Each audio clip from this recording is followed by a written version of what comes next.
Hello. Sorry, trying to get the chat to work properly. I think it's working now. Let me just see.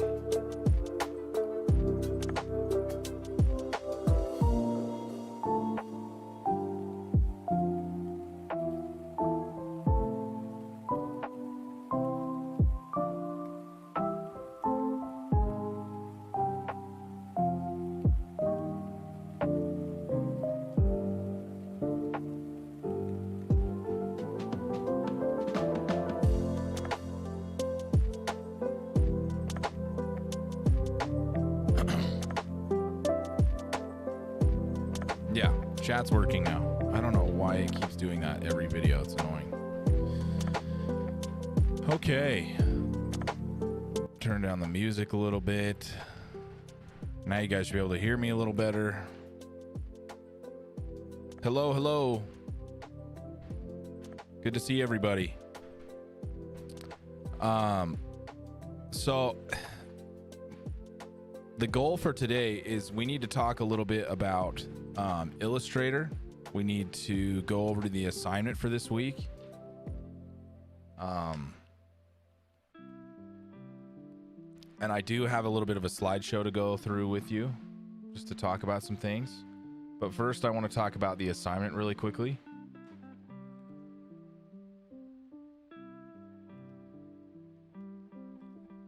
Let me... one second. Gotta grab my phone. Hold on. I think it's downstairs. 1 second.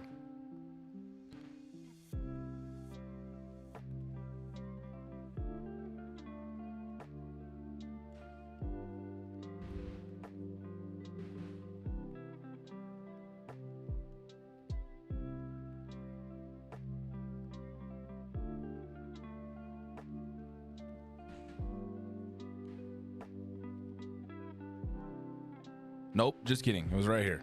Okay, we're good. Now I can get logged in.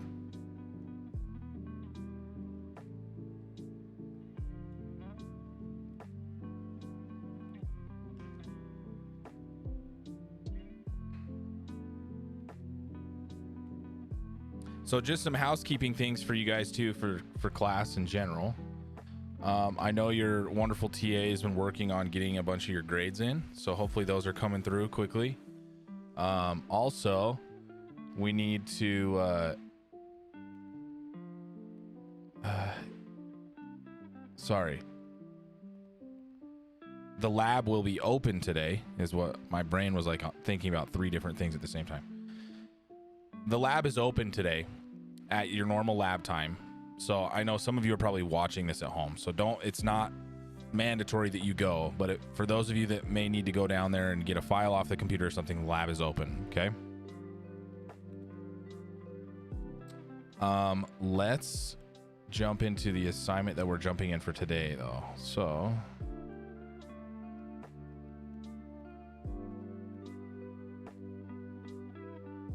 and this assignment, I'm going to give you guys a little bit of more time. So your normal assignment times has been like a week. For this assignment, you're getting like a 2-week time frame, just a little bit more time to work on stuff because illustrators can be a little bit confusing at first. So I'd like to give people a little more time to work inside of Illustrator. But let's talk about the assignment. Okay. So the assignment for this week is talking about scale, branding, and readability. Okay. So for the assignment, you're going to design your own video game logos. Kind of got some video game music going on in the background, right? So we're going to design our own game logos this over the next 2 weeks. We're going to do them in Illustrator. The caveat here for this assignment is that I want you all to use these 2 screenshots that I've pulled personally. I don't want to just give you the open book and say just go design whatever you want. One, it makes it a lot harder and things can get out of scope really quickly. So I have 2 different screenshots here for 2 different video games. Now, these I've used for a couple semesters, so I may throw in a third. Let's see here. and do something kind of cool here.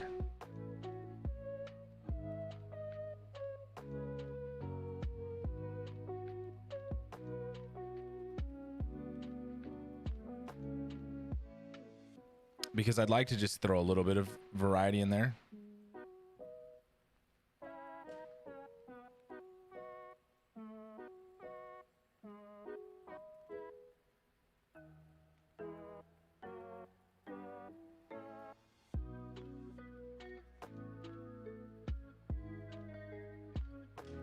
So yeah, I'm gonna get one more screenshot here because I don't know what this game is. And I kind of like this. I've been in this mood a little bit lately. So we're going to edit this assignment really quick. I'm letting you in behind the curtain for a minute, but I'm going to throw in one more screenshot here. Just because I feel like it.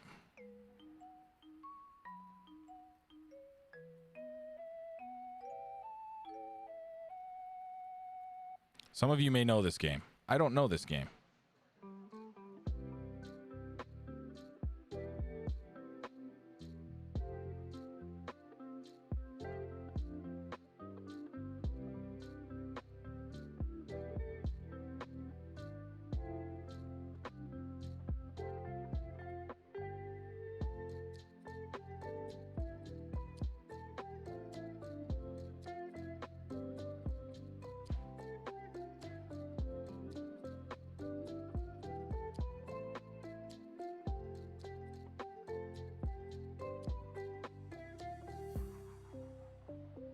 Okay, so now we have a third screenshot. So I'm going to save this.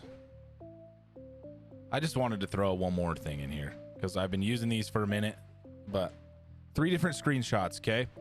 So take one of these screens, and what you're going to do is use these, bring in all the different elements, the colors, the things that you're seeing from this, and design a logo for this video game, okay?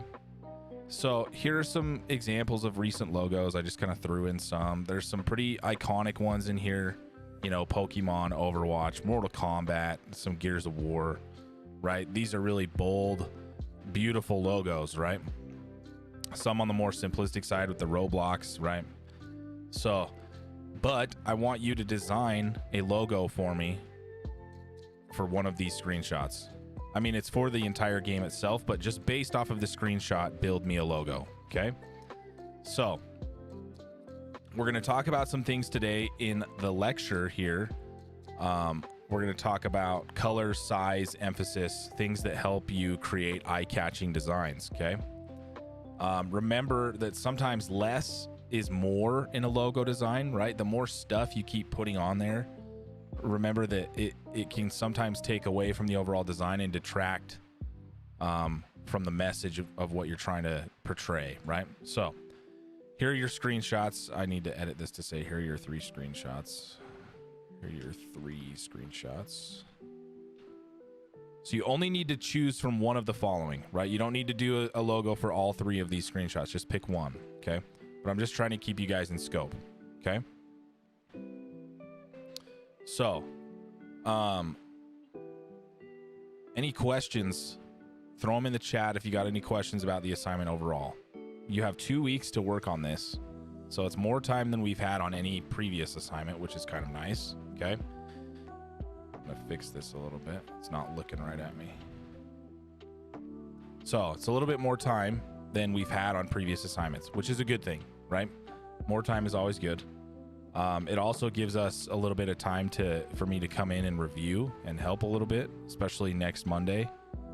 We'll talk about things a little bit more. We can even go through some more demo stuff during our normal lecture time of Illustrator tricks and tips, which is good.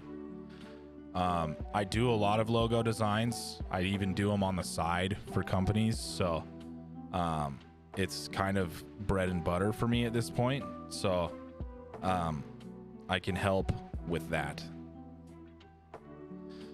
But it doesn't look like there's any questions so far. So remember, creating a logo of one of these 3 screenshots, okay?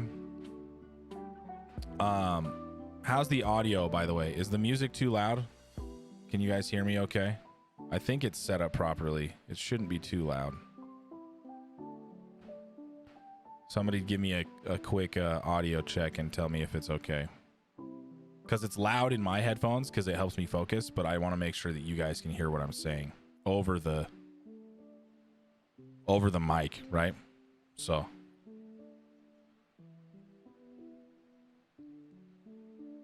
okay, I think okay, cool. Seems like it's good. Good. Okay. So I'm going to close this out for a minute now, and I want to talk about great. Awesome. Cool. So I want to talk about the slideshow I've got here for you. Okay. So we're going to talk about readability, visual hierarchy, branding, those things for today. Okay. So when we're jumping into this, I want to jump into a few different principles here. I'm going to move my face out of the way, or I'm just going to turn my face off for a second. Well, I'll just move down in the corner like this for a minute. Okay. So when we're talking about these things, the first one I kind of want to hit on is readability. Okay. So readability is a term that you're going to hear a lot through your journey in EAE. People talk about it quite a bit, especially in the art track. In the art classes, you're going to hear, hey, how do you feel? Is that readable? Are you portraying that well on the screen? Does that come across right? So there's a dominant definition that you hear when people are talking about readability, and that is the arrangement of fonts and words in order to make written content flow in a simple and easy to read manner. Okay. So that's the base definition of what readability is, right? The definition is helpful for us, but this word gets thrown around a lot when we're designing things. And I kind of want to help clarify this a little bit more for you. So readability, right? You get the base definition here that we've kind of talked about, but I want to give you a little more clarification on it and maybe trying to spin this a little bit more. Okay. So the updated definition here is the arrangement of design elements. Okay. In order to make the final product's content flow in a simple and easy to read manner. Okay. So we're talking about the overall design instead of just fonts and things like I want to say design elements. Okay. Because it can be more than just font, right? It can be characters. It can be silhouettes of characters, right? And then I want to talk about the final product, whether that it's your final deliverable, whether it's a character, it's a asset for a game, it's a UI design, any of those types of things, right? So we want to make sure that content flows in a simple and easy to read manner, and that you're also avoiding things that end up looking a little suspicious, right? So furthermore, all the elements within that design should be visually distinguishable from one another. Here's some examples of readability that was not checked and not given the proper once over or second pass before making it off the shelf, right? So we have this first logo that's not good, right? You can tell, sorry. Every time I see it, it just makes me laugh. You can see what they were trying to do with the pagoda type of building, right? And the red sun behind it. But it ends up looking like something that is a little less desirable than what they were trying to go for, right? The idea after the fact is that they cleaned up this logo, made something a lot more readable, looks great, actually has a kind of 3-point perspective that looks cool on it, right? Much better logo. Same thing with the bottom here. While the first one is funny, right? It's not great. And I don't love just the basic word font below a big circle logo. That's never been my favorite thing inside of logo design. I much prefer the one to the right with the simple logo and then the bold worded branding, right? So much better. But these first two are not great. So we want to try to avoid things like this. Make things clear and concise and easy to read. And a clear portrayal of what you're trying to come across as. So when we're talking about readability, there's some more things I want to talk about here too, okay? These principles don't necessarily only apply to logos, but they can apply to every aspect of a design, right? So they can range from character designs to I mean, we already kind of went to UI design to menu design. There's so many great examples, and we're going to go through it. One thing I've noticed right now, I've been deep into Final Fantasy 16 right now, and their UI is great, and their menu system is pretty good too. It's very satisfying to flip through the tabs in the menu. Their heads-up display is great. Very easy to read while you're in the middle of a fight. So that readability can span across a ton of different design applications, okay? So when we're talking about characters, when your initial silhouette, you'll have this exercise happen, right? Where you do these thumbnails, okay? These thumbnail silhouettes. If that thumbnail silhouette in the first place is hard to read, then it's just gonna have a waterfalling effect and lead to a poor design down the line, right? If you can't even tell what it is from its silhouette, and it's hard to read, when you get it fully modeled and textured, it's gonna be even worse, right? So we want to make sure that things are clean, clear, concise. That's what we're trying to get at, right? Metroid Prime has arguably one of the greatest UIs of all time, in my opinion. It's like one of the best I've ever seen. So just clean, easy to read. You know what all your buttons do. It gives you a good image of what you're attacking, a great image of what your health is, easy to keep everything on the screen in that fast-paced kind of action shooting, right? So when we're talking about heads-up displays, UI, right? A good HUD, the primary objective of a good HUD is to provide users with information quickly and efficiently, right? And with minimal effort on the part of the player. Our eyes should be drawn to crucial information without having to search for it, right? We don't want to have the player in the middle of action combat or things happening on the screen, desperately looking on their screen to see if an ability's ready or how much health they have left, right? It needs to be easy to read and quickly accessible to them, right? It's different. Sometimes HUDs can be... I say a lot of... I'm talking about action quite a bit here, but HUDs can range as well, right? It's different for an RTS than it is for an action game. It's different for a party game than it would be for a game like Minecraft, right? So they can vary. But I'll give you some examples of some good UI design here. Excuse me. So on the left here we have Assassin's Creed Brotherhood, or it's either 2 or Brotherhood, I can't remember. But pardon me. You have easy to read things, right? You know where your abilities are, you know how much money you have, you know how much infamy you have, right? Because in that game you're trying to avoid being detected. Health is easy to see. Icons are big and easy to read on the map, right?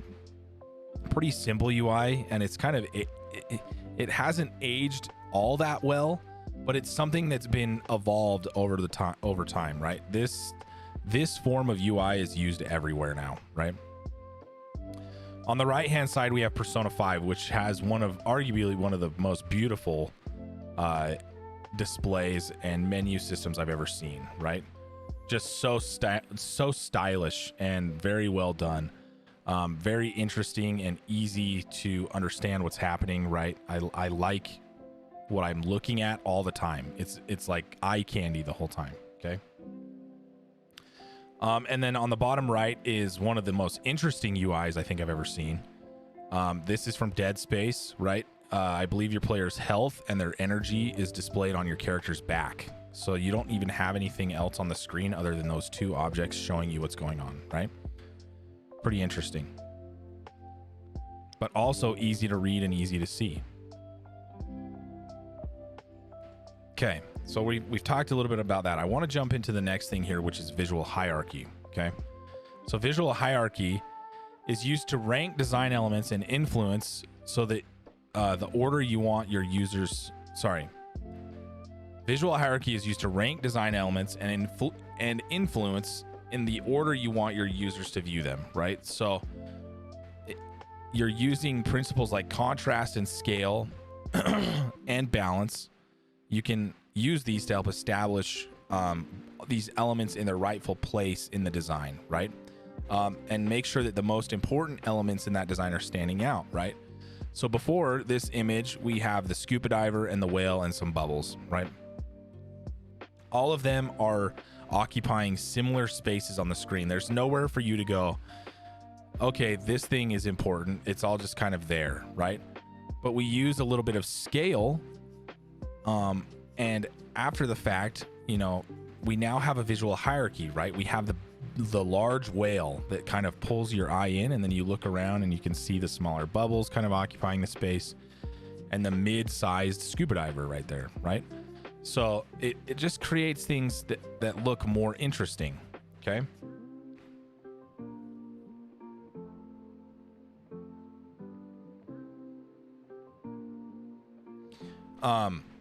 So talking about scale, we talked about it in that last page, but size is one of the most effective tools you have to emphasize specific areas of design, right? It's the reason why so many different outlets throw giant word images in your face, right? Call of Duty, boom, it's right in your face. So when grandma and grandpa are walking down the aisle at your local video game store, they look in the game case and they see, boom, Call of Duty. Oh, I've heard that before, right? Little Johnny would like the new Call of Duty, right? So it's used purposefully, right? It gets you to pay attention to things. Scale gets you to pay attention to things. When things are bigger, we tend to look at them, right? It's kind of how our brains function. Something else that can be helpful when you're working on these is to look at perspective, right? So perspective can create depth in images, okay? Designers can create an illusion of depth ranging from a few inches to several miles on things, right?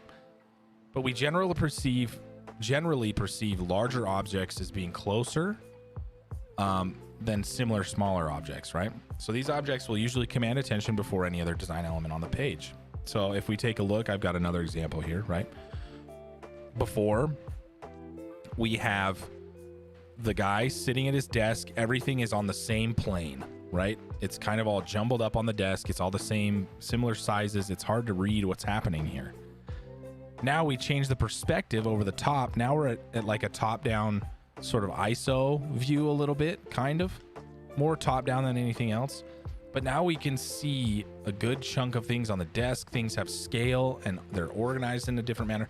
This is much more interesting to look at. It's a much better angle than something like this, right? Not saying this is a bad image, but this one is more visually interesting, right? This one is jumbled. Things get messy. It's hard to see everything here, right? The GameCube logo is also much more interesting because of its perspective, right? They put it in this cube. Instead, if this was just a flat image with no gradient, right? It would still make a G that was like, it'd be like a rhombus kind of, or a hex. What is that? A hexagon type, right? Yeah, right. 1, 2, or an octagon. No, it's 1, 2, 3. Yeah, it's a hexagon. Sorry.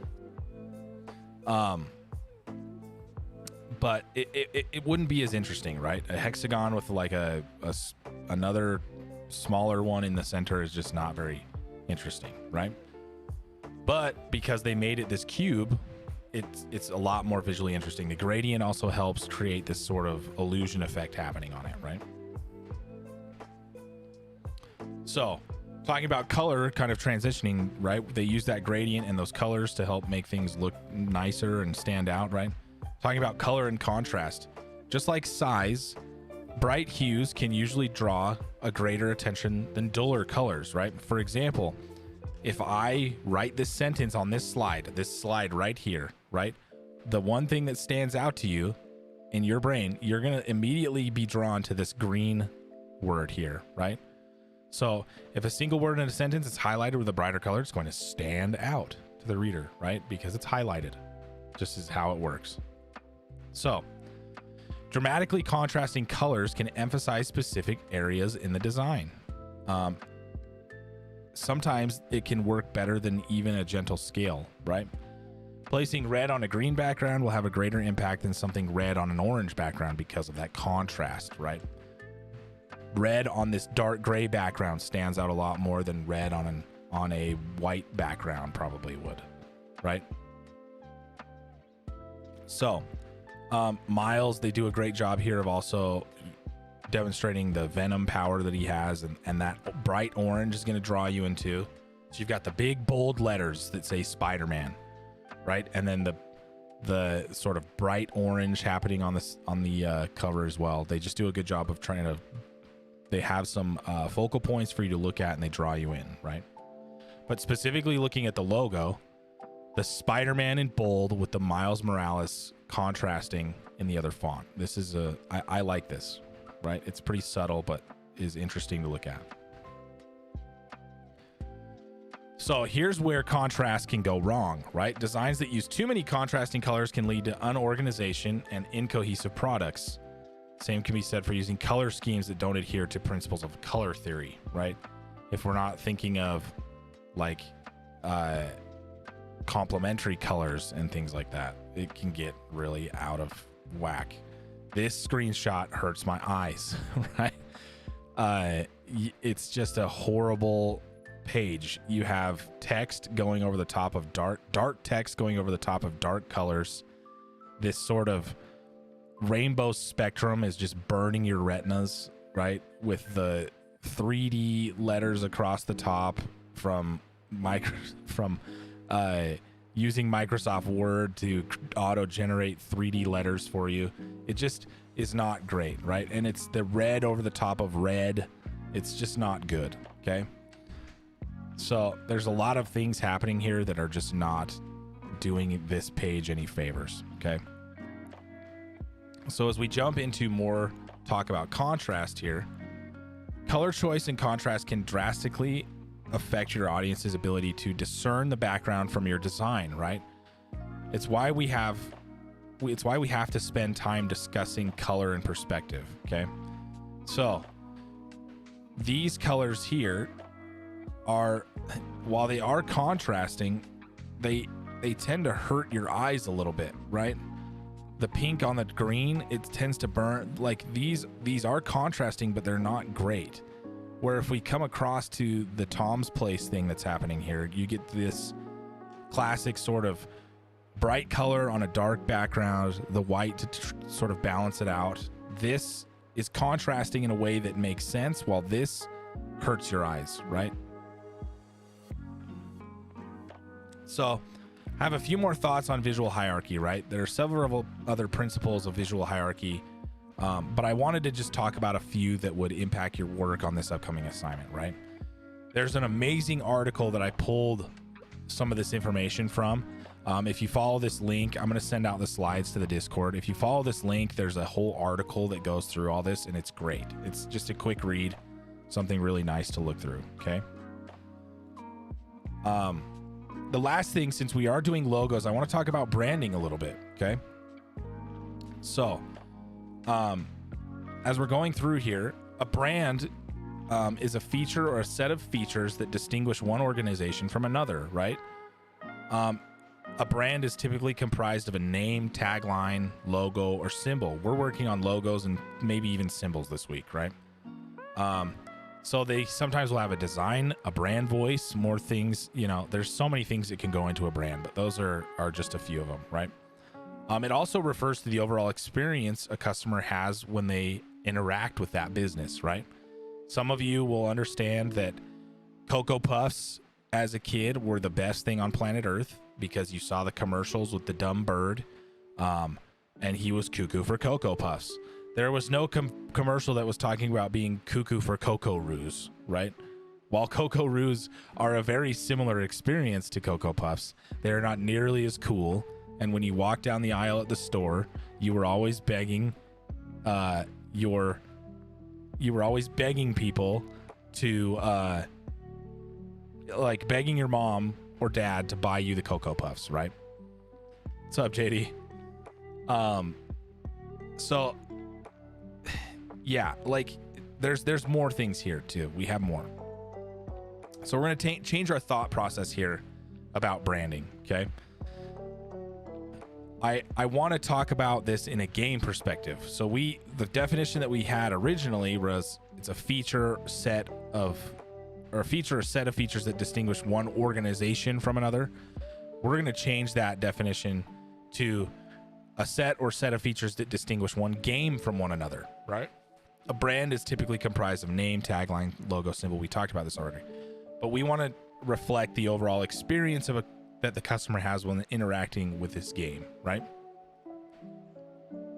So, 3 ways that branding can affect your games. And, you know, as you're working through this, we're talking about down the line, right? Because you guys are going to be making games in the EAE program, right? But we also want to talk about these things so that you can have a better idea and a better understanding of what goes into creating a brand and also designing these logos that you're going to do this week, right? So we're going to talk about a couple things here.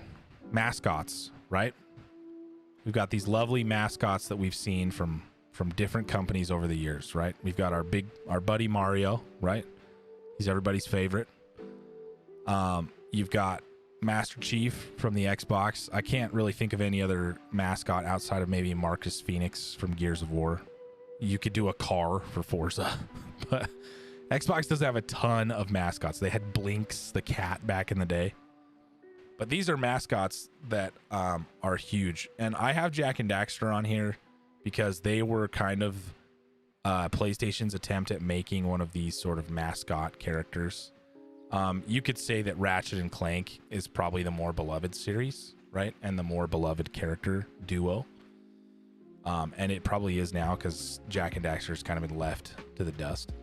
And then you got Sonic, who's Sega's golden boy, right?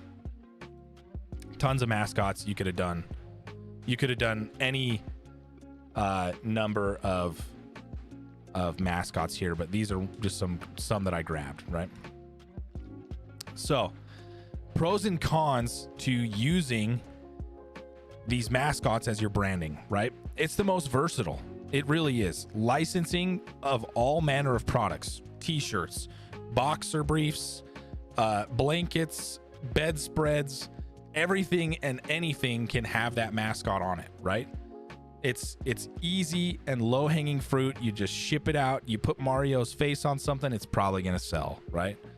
The cons is that some of that can be limited because heavy lifting is done by the mascot itself, while the games they are a part of sometimes become secondary, right? So if that mascot is doing all the heavy lifting, right? Sonic is your Trojan horse for the whole brand, right?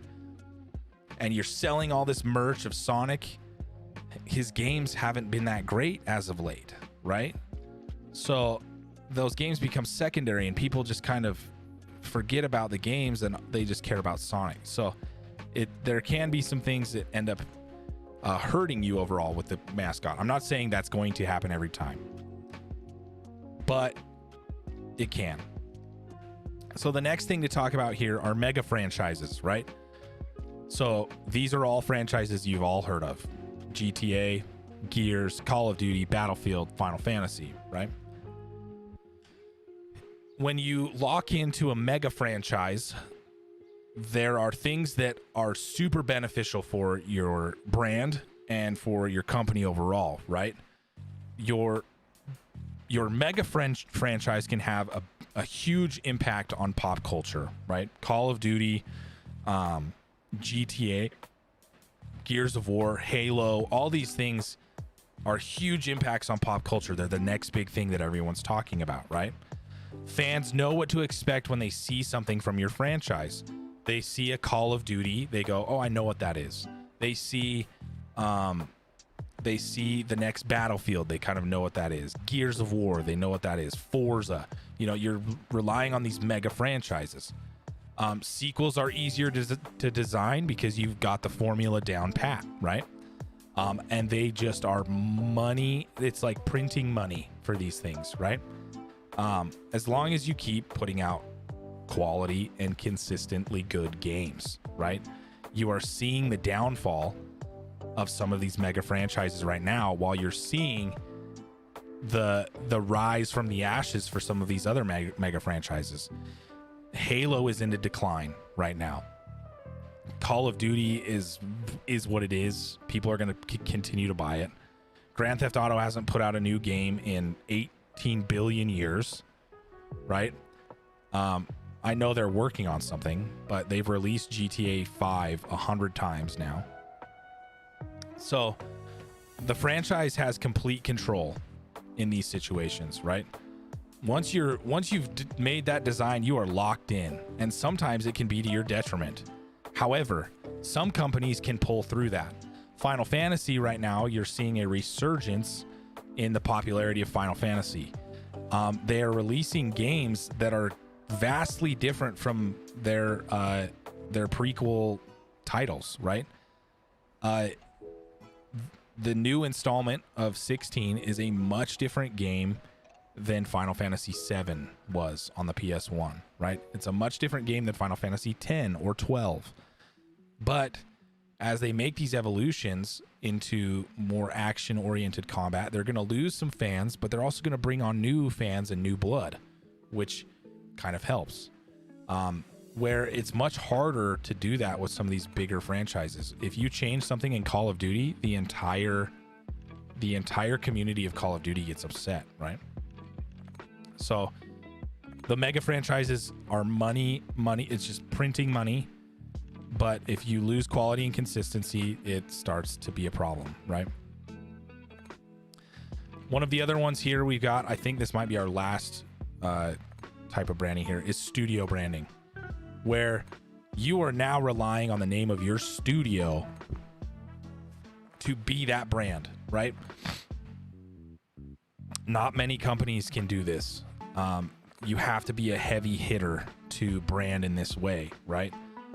Valve, Blizzard, even Blizzard is having their time and their decline at the moment. And I hope it's not permanent, because I do like Blizzard and the stuff they make and have made in the past.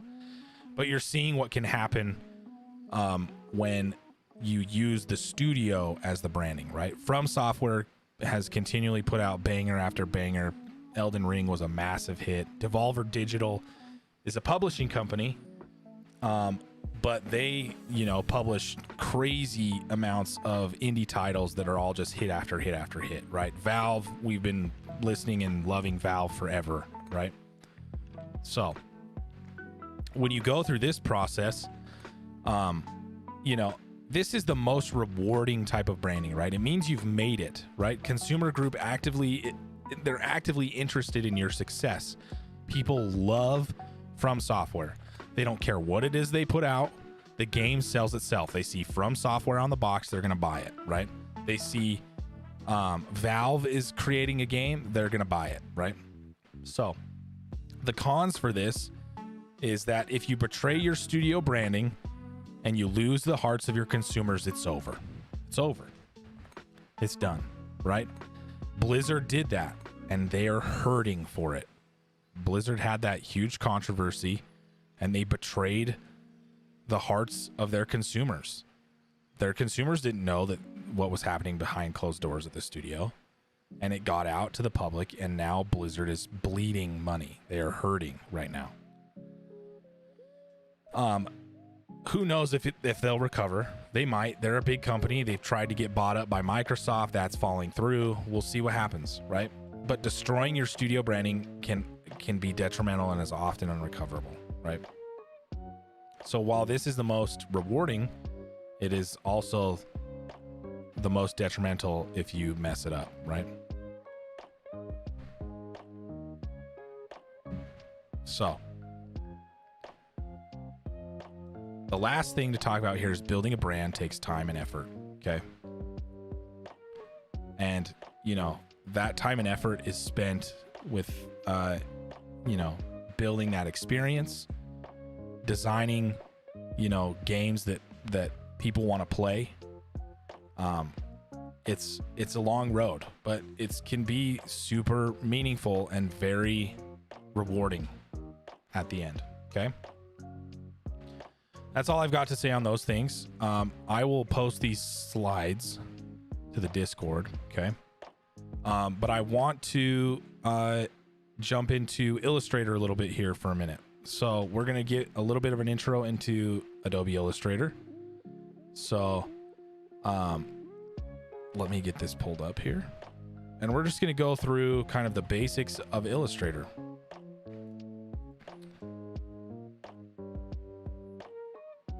And then we're going to talk about designing that logo a little bit. I don't want to keep you guys forever, but if we can get into a little bit of demo here, talking about logos, we'll do that, right? As you see here, I've got just a load of files. When you jump into Illustrator, the first thing you're going to see is all the different projects you've been working on. The nice thing with the Adobe products is that you do have cloud save capability, okay? In Illustrator, it's a little bit different. You can create a ton of different logos or a ton of different document sizes.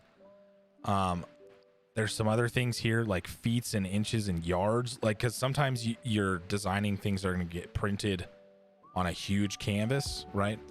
So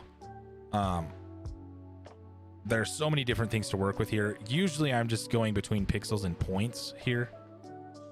And for what we're doing for right now, they're fine. That's fine. So I'm just going to start with a base document. So I hit new. You can do a custom size document. I'm just going to do 1,000 pixel by 1,000 pixel document here. Okay. So I'm going to hit create. You know, we could make this a little bigger if we wanted. We could go. Let's do 2560 by 2560. Okay, and I'm gonna hit create.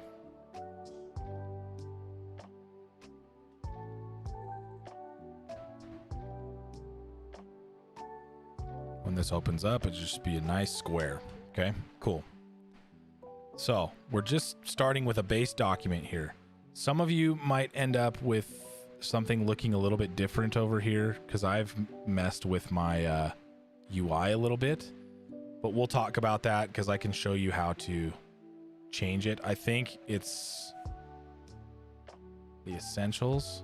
No, I think that's right. This should look fairly similar to what you're opening up in base Illustrator. Move my face so I'm not covering menus. Okay. So as we get through some of the UI here, you'll notice that this is very similar to that of Photoshop's UI, right? All the Adobe products try to keep their stuff in line with one another so that when you're jumping between these different pieces of software, often they go hand in hand, but Adobe tries to do a good job of keeping those UIs similar so that you're not having like a initial shock of having to jump into this new software. You kind of go, oh, I've seen what these things look like before because I've used a different piece of Adobe software. So you're not having such a hard time, right?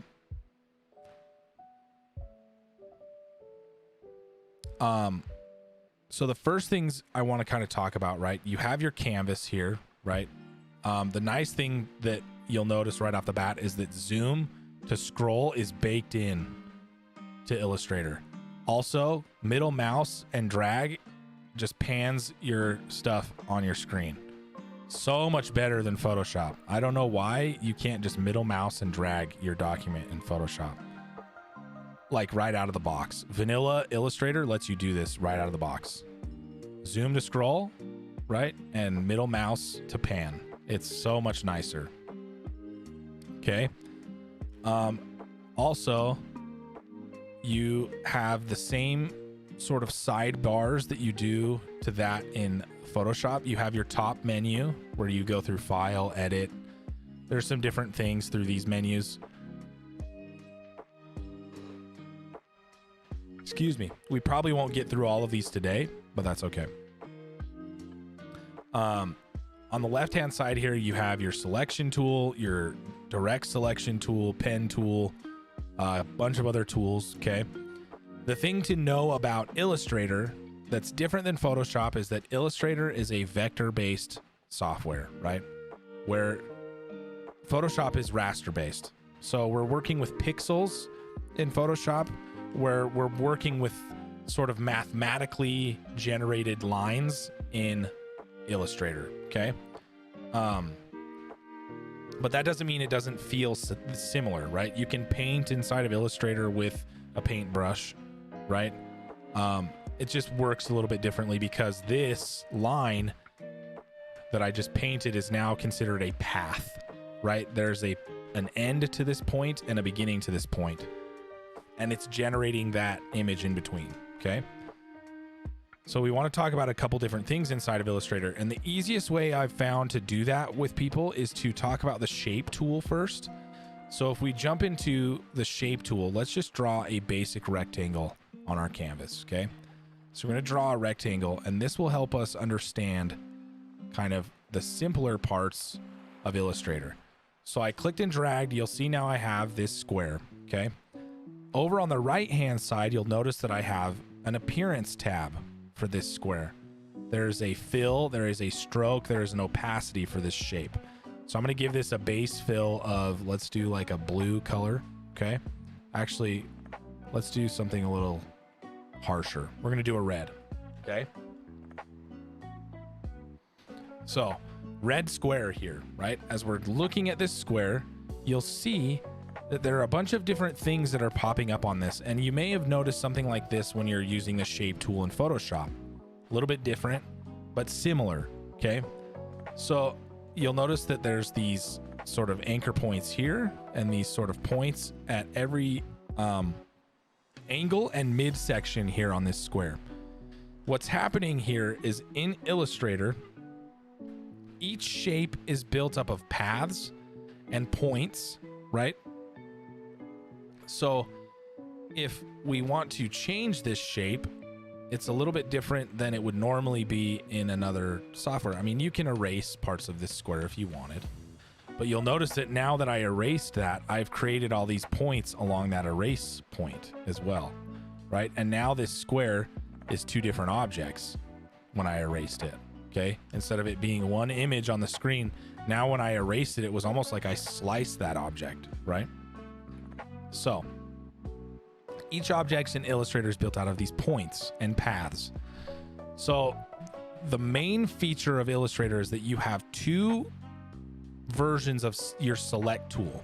You have what's called the selection tool, which you're going to hear me call it main select, because in my brain, I've differentiated the two by calling them two different things.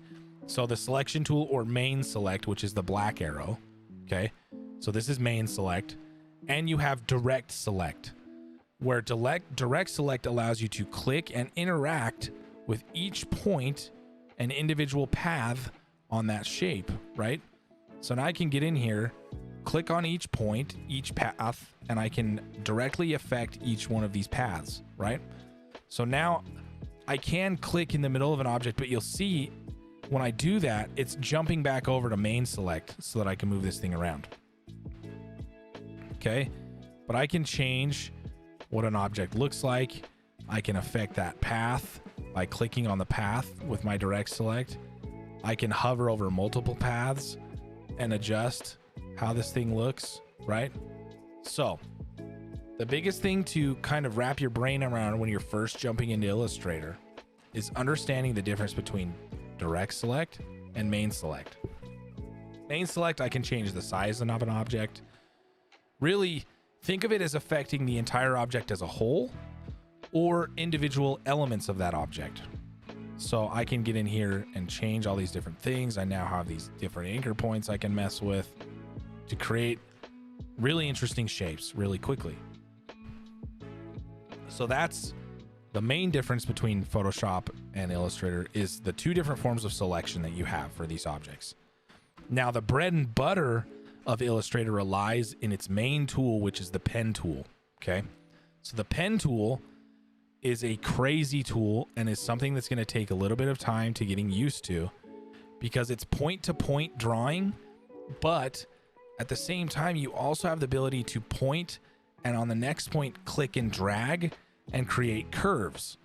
And then on the next point, it's going to try to average out that curve until you tell it you don't want to do points anymore. Or you click and draw and create even more of an angular curve, and you click and draw again. Right? Click and drag, sorry. So you can create some wild shapes with the pen tool. And it's something that takes a little bit of time to get used to. But once you figure it out, it becomes a super useful, very helpful tool really quickly. You can also click off of it and go back to a straight line. You can create these really interesting, cool, intricate shapes fast. If there's anything you need to know about Illustrator right off the bat, it's that it creates nice, clean shapes quickly. That's what Illustrator is banking on, right? Photoshop, it's not easy to do this. You have to paint this, right, with a brush. And these things can be hard to do quickly. It's not that it's impossible in Photoshop, but it takes more time. So the pen tool is incredible and takes time to get used to, but it's amazing and works very well for what it does, right? It's great at creating shapes very quickly. So we have the ability to do different things in this program too. It's very similar to Photoshop, controlling and pasting, copying and pasting with control C, control V or similar, right? But the biggest thing to understand is that these objects are not pixel based anymore. They are made out of paths and points. Okay. So the shape tool is super helpful. Shape tool has all different types of shapes you can create. Ellipses, right? You can do all kinds of cool things with this.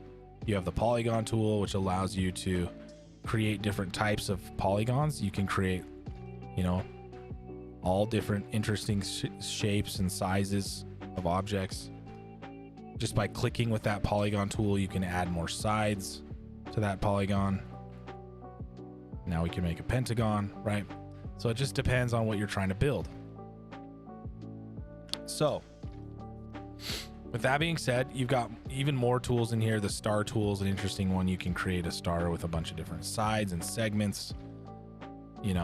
These things are more kind of gimmicky, like the star. I don't know how often you're going to use the star tool, but it's there. But there is also a line segment tool that can be helpful to use if you just want to draw like lines, pixel point lines. But this is almost made just kind of worthless by the pen tool. All you have to do is click and draw a straight line. It's not hard to do, right? So that's there for you. The next thing to kind of talk about over here on the side is the curvature tool. Now the curvature tool is kind of the sister tool to the pen tool. This allows you to just create curves, and it's going to try to guess and close off that curve based off of the previous curve you drew. It will also follow, if you pull in another image and you're trying to match the curve of something, it will try to calculate that and match it for you as you go through, right? So the curve tool functions very much like the pen tool, and works well. It's just different applications. If you don't want to sit there and have to click and drag with the pen tool, the curve tool is a little more, it's a little bit quicker to use, right? And creates really clean, nice curves quickly. Okay. The next thing you have is the brush tool. Now the brush tool is interesting because it does function similarly to Photoshop's brush tool. There's not a lot of variation in what you can do with the brush tool here.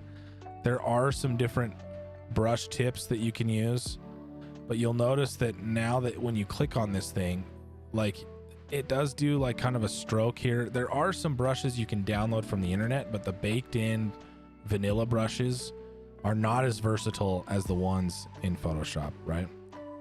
Which is okay. You can use them. It's not going to hurt anything. You also know that the brush tool has an auto smooth function to it. So as I draw, some of you will really like this because it tries to smooth out your line. If you're kind of shaky like this, creates a nice clean line for you. You can change how much it does that in the paintbrush tool options, right? You can have it create something more accurate to your original stroke if you don't want it to adjust it at all, or if you want it to create a smoothed out version of what you're doing, right? Maybe I'm a little shaky. It goes, okay, I'm going to try to auto correct that for you as much as I can. Kind of nice. Okay. Sometimes I will use this brush tool if I'm trying to draw a very specific shape that I don't want to have to try to do with the pen tool. Sometimes it's easier to just brush tool something really quickly. You have the text tool, which we can get into, which you might use for your logo designs. Very similar to any other text tool you've used before. Can change font sizes, things like that. The cool thing in Illustrator, though, excuse me, is that you can also use the text tool to create shapes. So if I have a big piece of text here and I type something out, let's just grab something here. We'll do a big test thing here.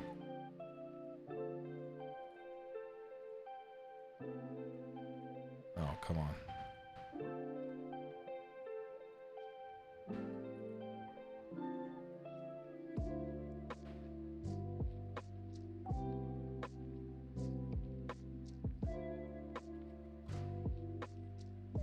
Okay, so we have this big test logo, right? So you'll see now that I can use this test as text, right? Like I can keep it as text. I can get in here and I can adjust these things, right? I can change the font, I can change the color, but I can also turn these into shapes by going to object and expand. What that does is it's going to say, okay, I know this is text, but I want to expand this into individual shapes now. So I click OK. Now these are all shapes that are created out of paths and points. So now I can go in here and create something different. I can adjust each path and point. Now I have access to all of these different pieces inside of here now, right? Once I ungroup these things, I can do more to it, but I can click and adjust individual points, right? I can get in here and click on individual paths and change things. So this can be helpful. I don't know what this is, but I'm just showing you that text can be turned into shapes too. Really, Illustrator is about working with lots of different shapes.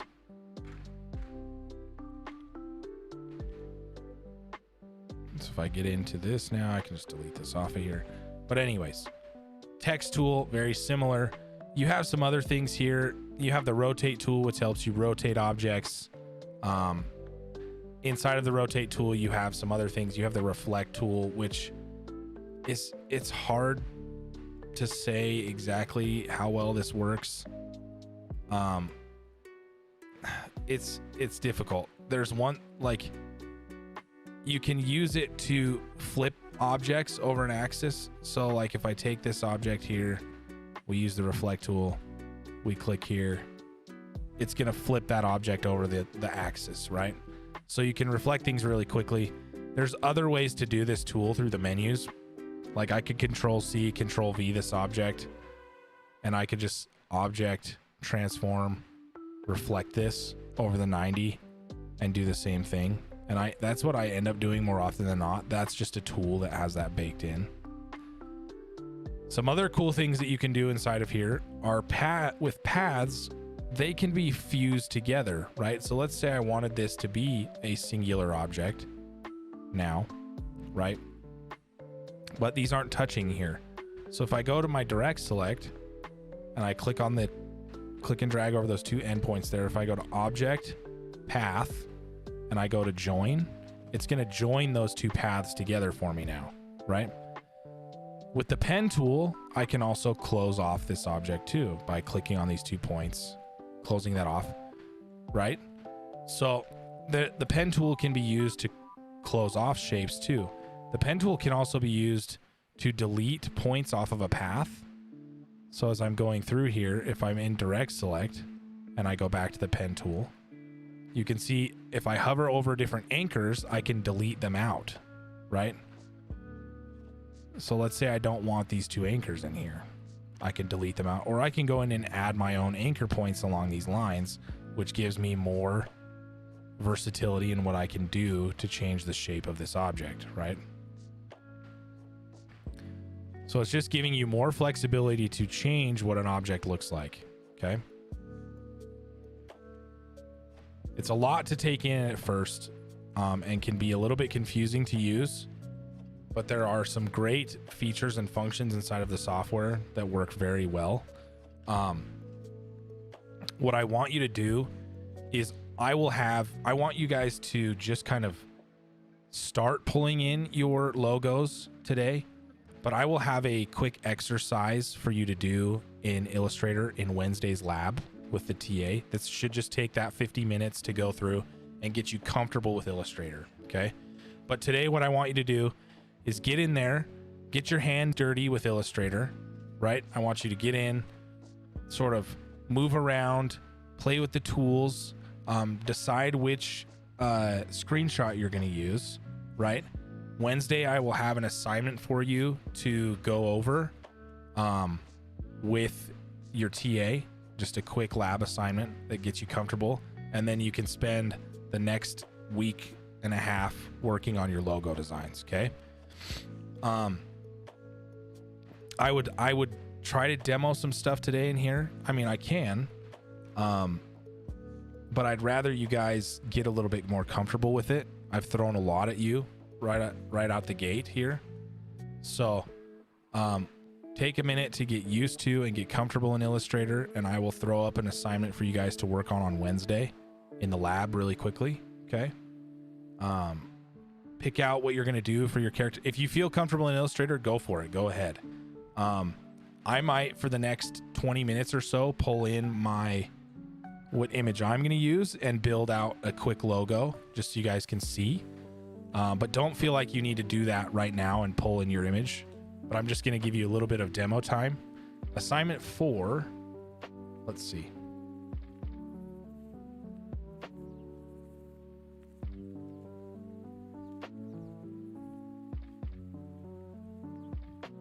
I think assignment 4 is due in 2 weeks. Yeah, so it's due the 3rd of July. So it's due in 2 weeks. Or sorry, that's due in... Why is that? June 26th, July 3rd. Sorry, I messed up. It is due on July 3rd.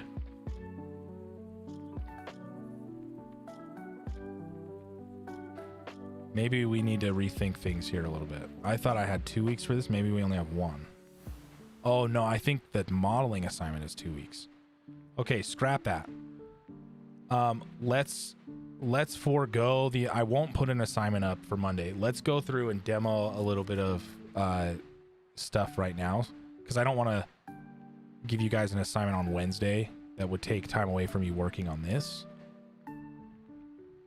I think that's because we have the 2 weeks for the modeling assignment that's coming up that we really will need 2 weeks to work on. This one I think you could do over the week. And I'll do a demo here right now and build out a quick logo. And we'll go through some stuff. Okay. So I think I'm going to do one for this 8-bit graphic because I've done the other games so many times. So I'm going to pull in my graphic here. You can go through from your desktop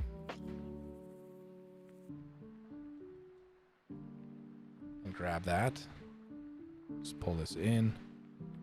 I'm just going to kind of use it off on the side for some color reference, right? The other thing that you kind of have to do is decide what the name of this game is, right?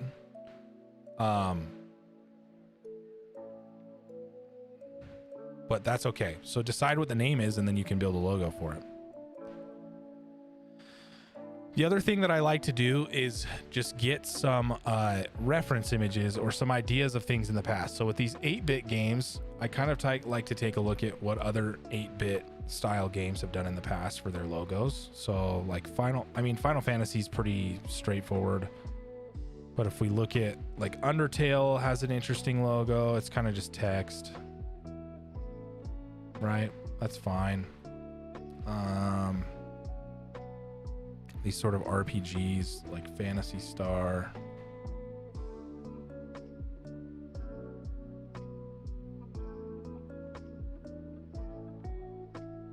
I'm just showing, I'll pull it over here and show you what I'm looking at. So I kind of look at what things have done in the past. It's kind of cool. You look at some other 8-bit RPGs. Dragon Quest, Dragon Warrior.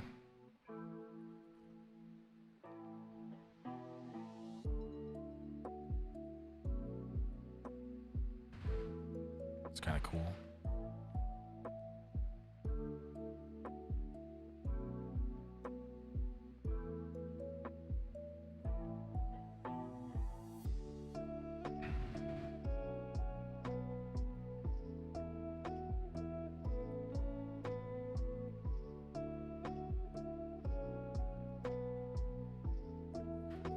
So I've come up with a name already just because I like these trees. Kind of like what's happening. This looks like our main character. I'm going to call this like Sakura Blade or something.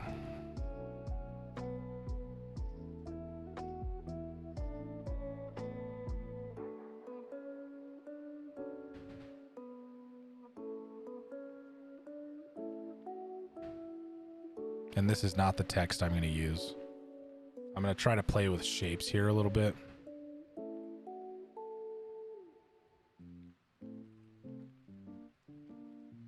I just want to kind of see what that looks like.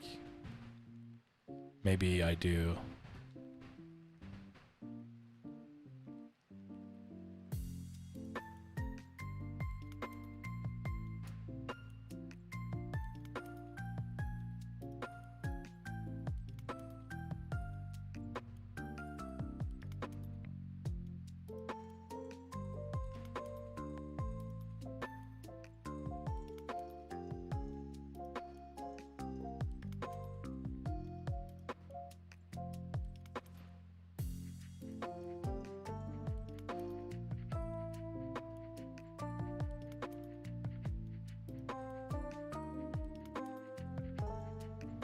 Try to do some sort of,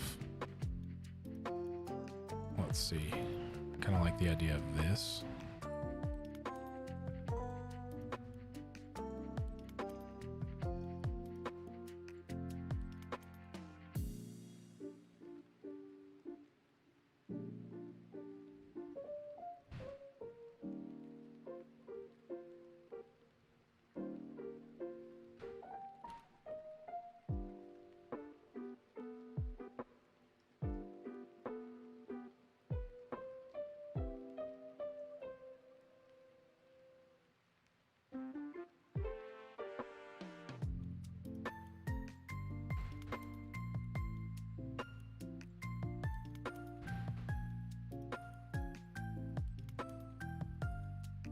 Transform, reflect.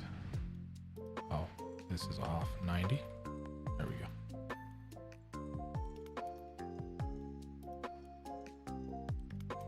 So, one more tool to kind of show you guys, which is super helpful, is the shape builder tool. Okay. The shape builder tool is nice because what it allows you to do, right? You'll see that I just built these two shapes. I'm going to kind of butt them up here next to one another. With my main select, I can select both of them. And with the shape builder tool, I can just click and drag across the two shapes and it creates one singular shape out of it. Super nice, pretty quick and easy to do. I can do something like this.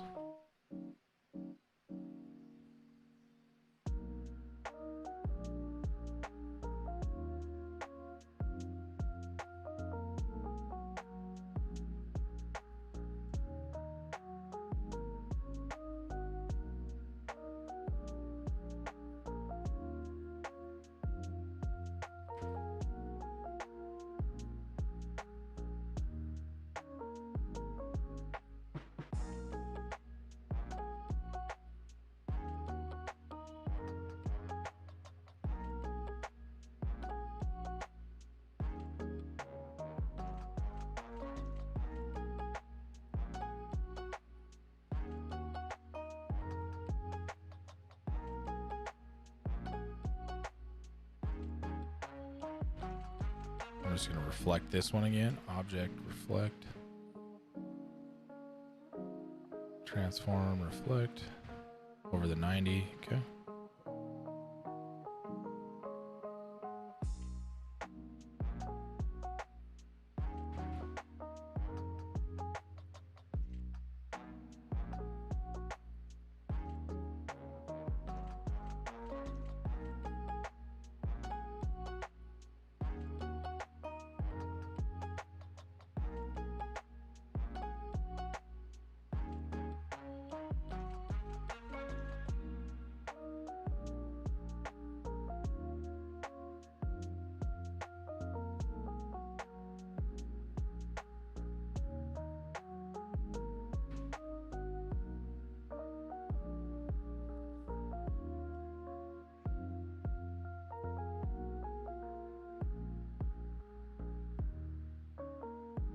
Kind of looks more like a maple leaf. Let's try this again.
I'm going to bring in a reference here.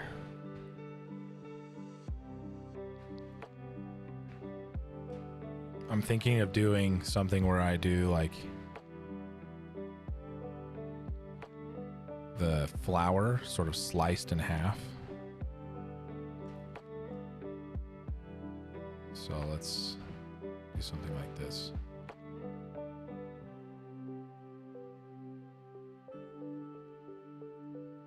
Might use this a little bit here.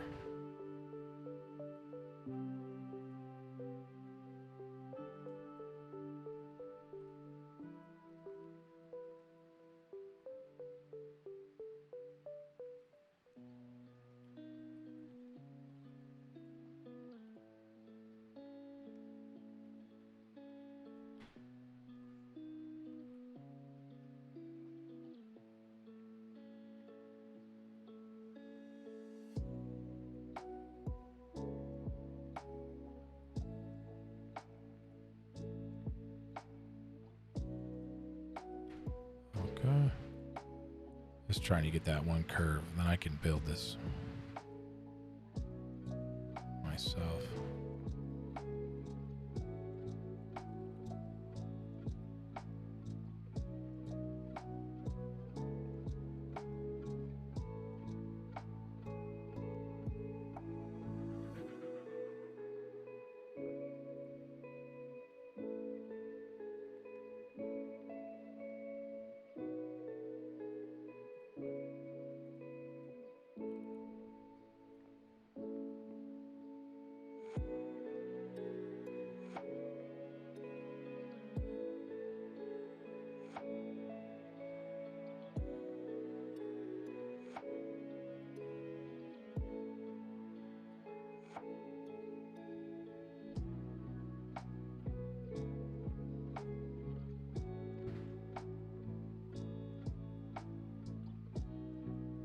Let's try this again.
Let's reflect this.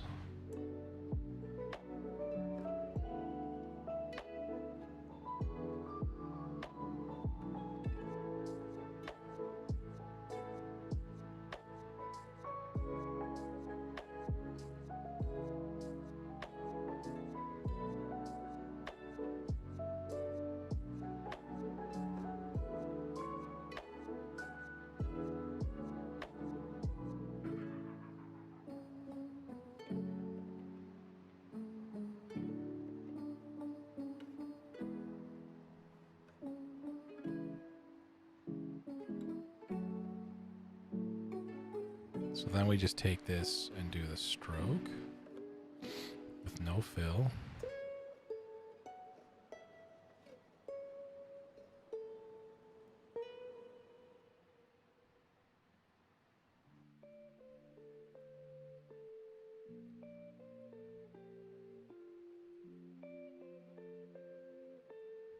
Cool.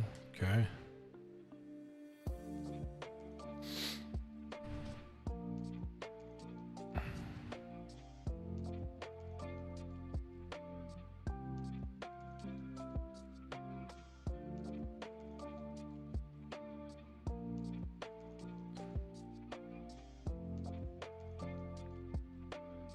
I want like a sort of brush stroke font.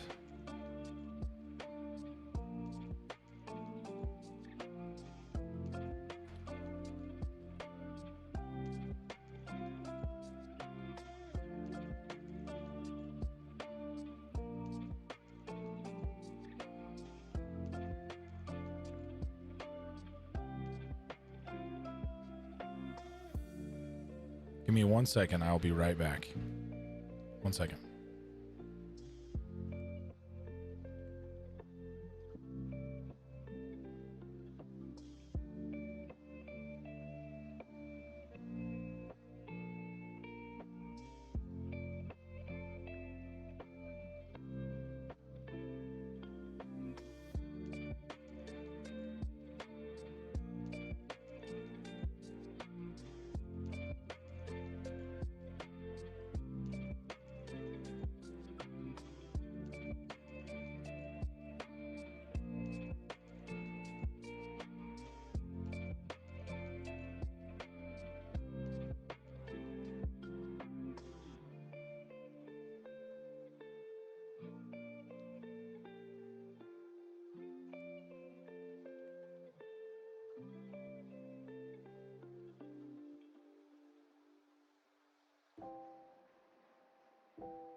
Okay, I'm back. So I kind of want to do something where I have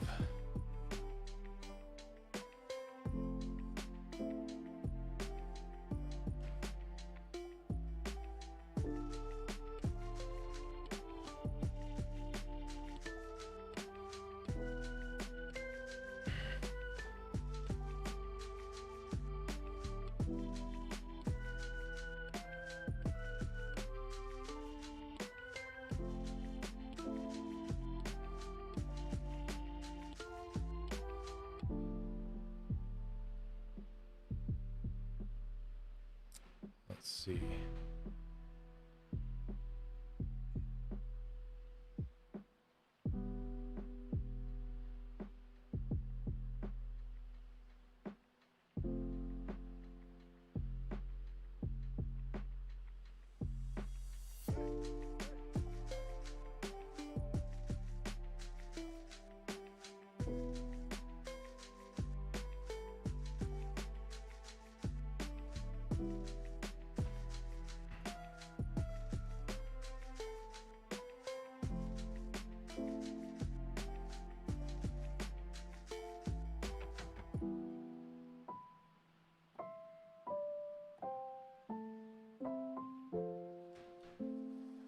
So I found a font I want to use.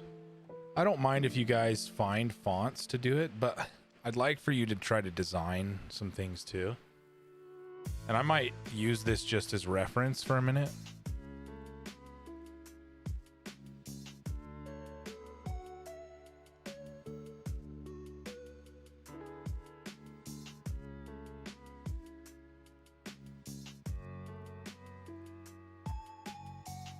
This one's called Midori.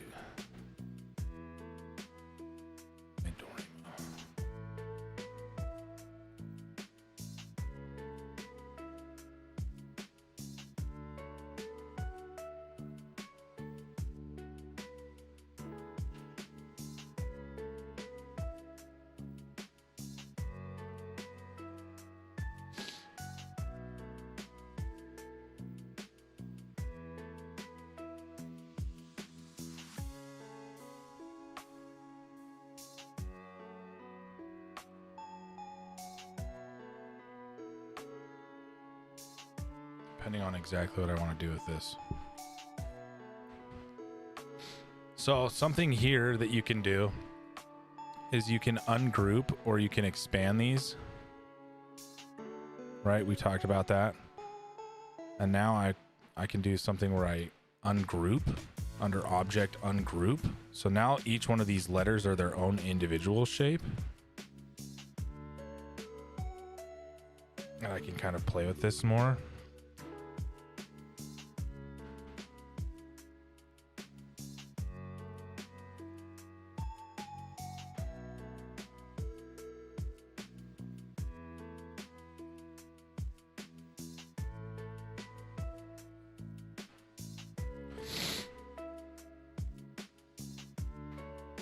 Because I do like the shape of this, but I kind of want to, I'm going to take this over here.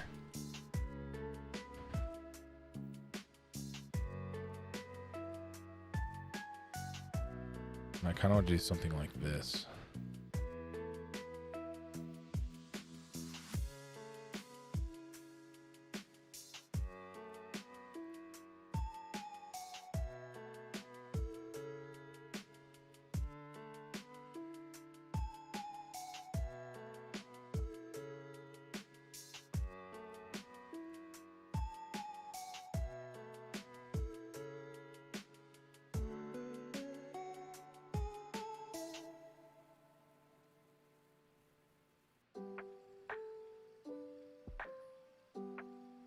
These smaller.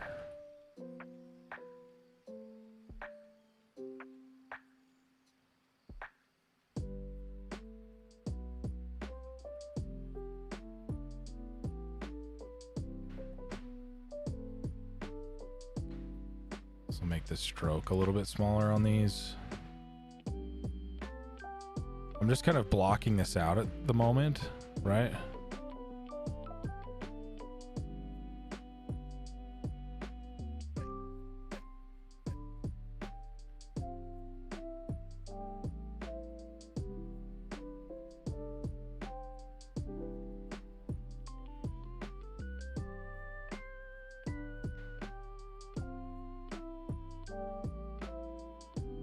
So I want to take this.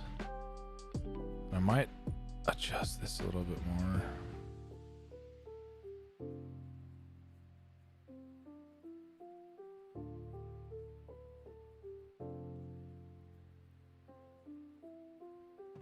There is a tool here that's called the, let's see if I can find it. Yeah, this is the width tool. So I can take the width tool here and kind of do something cool with this.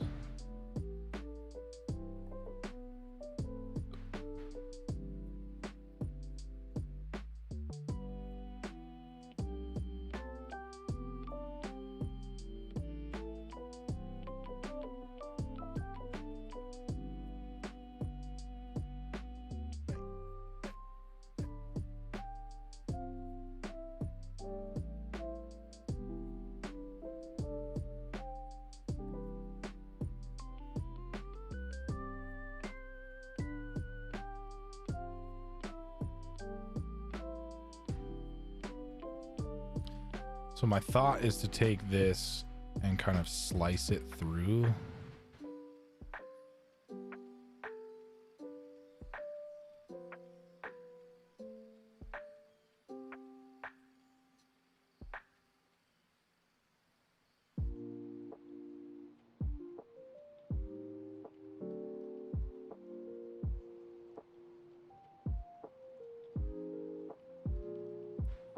So then I take these shapes and I use the shape tool and I just kind of cut out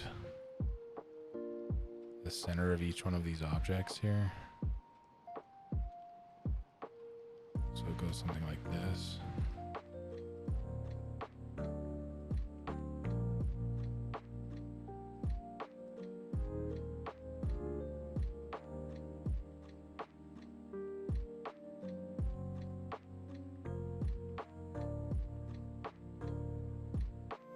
And I'm going to take these.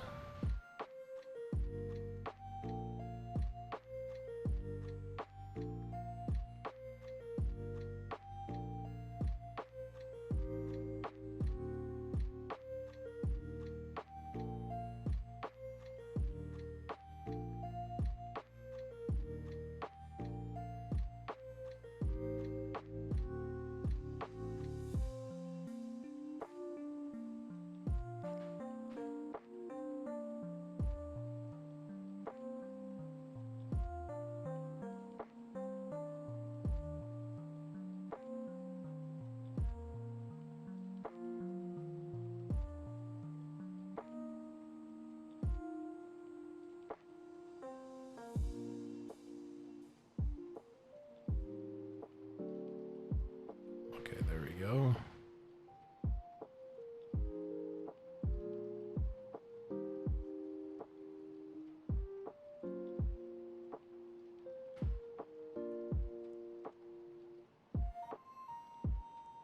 Just kind of want to tilt it.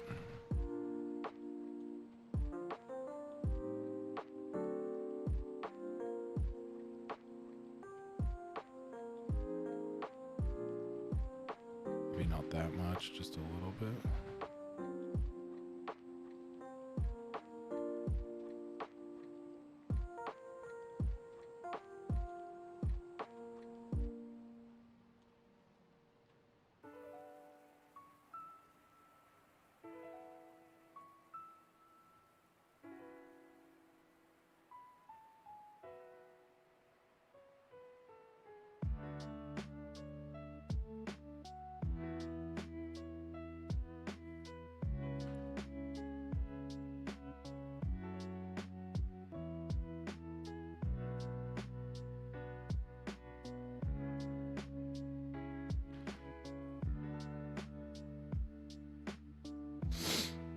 Kind of getting to be a too much. Maybe I don't know. I'm gonna call it here though. This is good for initial block out.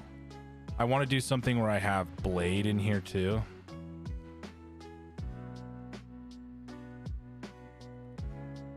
And I want to play off this contrast of the two kind of things here. But I need to make this a little bit smaller.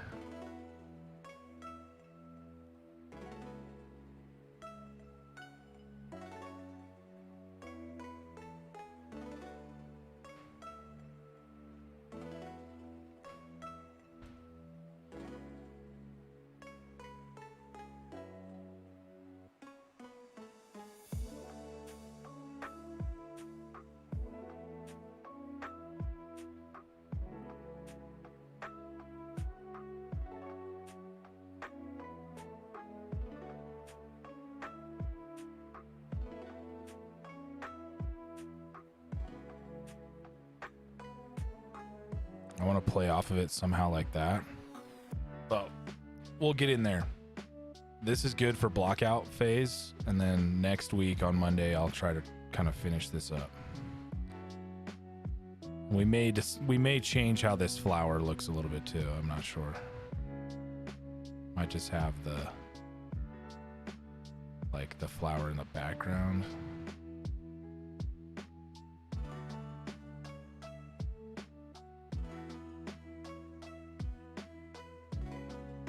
Yeah, I don't know. We'll figure that out. That's up for interpretation. I kind of like where I'm going with this. But, okay. I will see you guys next Monday, okay? Wednesday, just keep working, kind of block out your logos. If I have time, I may do a little bit of a recording of continuing to work on this for a minute, so you guys can watch that back on Wednesday. But in the meantime, I will see you all next week, okay? Have a good one, everybody. Thanks.